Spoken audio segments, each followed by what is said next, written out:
ನಾವಿರೋದು ವಿಜಯನಗರದಲ್ಲಿ. ಇಲ್ಲಿಗೆ ಬಂದಾಗಲಿಂದ ನಮಗೆ ತುಂಬಾ ಒಳ್ಳೆಯದಾಗಿದೆ. ತುಂಬ ಪಾಸಿಟಿವ್ ಚೇಂಜಸ್ ಜಾಸ್ತಿ ಆಗಿದೆ. ನಾವು ಮುಂಚೆಯಿಂದ ಸ್ವಲ್ಪ ಅದು ಇದು ಸೋಷಿಯಲ್ ಆ್ಯಕ್ಟಿವಿಟಿ ಸಣ್ಣ ಪುಟ್ಟದಾಗ ಮಾಡ್ತಾಯಿದ್ವಿ. ಬಟ್ ಇಲ್ಲಿ ರಾಯರು ಆಶೀರ್ವಾದದಿಂದ ರಾಯರು ಮಟ್ಟಕ್ಕೆ ಬಂದಾಗಲಿಂದ ನಾವೇನು ಸೋಷಿಯಲ್ ಆ್ಯಕ್ಟಿವಿಟೀಸ್ ಮಾಡ್ತೇವೆ ಅದು ಸ್ವಲ್ಪ ದೊಡ್ಡದಾಗಿ ಬೆಳೆದಿದೆ. ಇಲ್ಲಿ ಅನಾಥಾಶ್ರಮ ಮಕ್ಕಳಿಗೆಲ್ಲ ತುಂಬ ಕಷ್ಟದಲ್ಲಿರುವಂಥ ಅನಾಥಾಶ್ರಮಕ್ಕೆ ಹೋಗ್ಬಿಟ್ಟು ವಿಸಿಟ್ ಮಾಡಿ ಅಲ್ಲಿ ನಮ್ಗೆ ಆದಷ್ಟು ನಾವು ಪ್ರಮೋಟ್ ಮಾಡ್ತಾಯಿದ್ವಿ ಮತ್ತು ಜನನ ಸೇರಿಸ್ತಾ ಇದ್ವಿ. ಇವತ್ತಲ್ಲಿ ಅನಾಥಾಶ್ರಮದಲ್ಲಿ ತುಂಬ ಚೆನ್ನಾಗಿ ನೆಮ್ಮದಿಯಾಗಿದ್ದಾರೆ.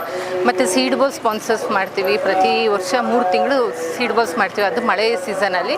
ಸೊ ಅದು ಥ್ರೂ ಔಟ್ ಇಂಡಿಯಾ ಹೋಗಿದೆ ನಮ್ಮದು ಸೀಡ್ ಬಾಲ್ಸ್. ಅದೊಂದು ನಮಗೆ ಖುಷಿ. ಪ್ಲಸ್ ರಾಯರದು ಫೋಟೋಸು ನಾವು ಡಿಸ್ಟ್ರಿಬ್ಯೂಷನ್ ಮಾಡೋಕ್ಕೆ ಶುರು ಮಾಡಿದಾಗಲಿಂದ ಅದು 4,000 ಫೋಟೋ ಥ್ರೂ ಔಟ್ ಕರ್ನಾಟಕ ಹಂಚಿದ್ದೀವಿ. ಸೊ ಇದೆಲ್ಲ ರಾಯರ ಕೃಪೆ ಆಶೀರ್ವಾದದಿಂದ ಆಗಿದೆ. ಸೊ ಇಲ್ಲಿಗೆ ಬಂದರೆ ಖಂಡಿತ ಪ್ರತಿಯೊಬ್ಬರಿಗೂ ಒಳ್ಳೆಯದಾಗುತ್ತೆ. ಮತ್ತು ಕಾಯ ಸಂಕಲ್ಪ ಅನ್ನೋದು ಮಾಡೋದ್ರಿಂದ ನಮ್ಮಲ್ಲಿರೋಂಥ ಕೆಟ್ಟದನ್ನೆಲ್ಲ ಆಲ್ಮೋಸ್ಟು ಹೋಗಿ ಒಳ್ಳೇದಾಗ್ತಾ ಹೋಗುತ್ತೆ. ಸೊ ಇಲ್ಲಿ ರಾಯರ ಆಶೀರ್ವಾದ ಆ ಮಟ್ಟಕ್ಕಂತೂ ಇದೆ. ನಂಬಿ ಬರ್ಬೋದು ಯಾರು ಬೇಕಂತ.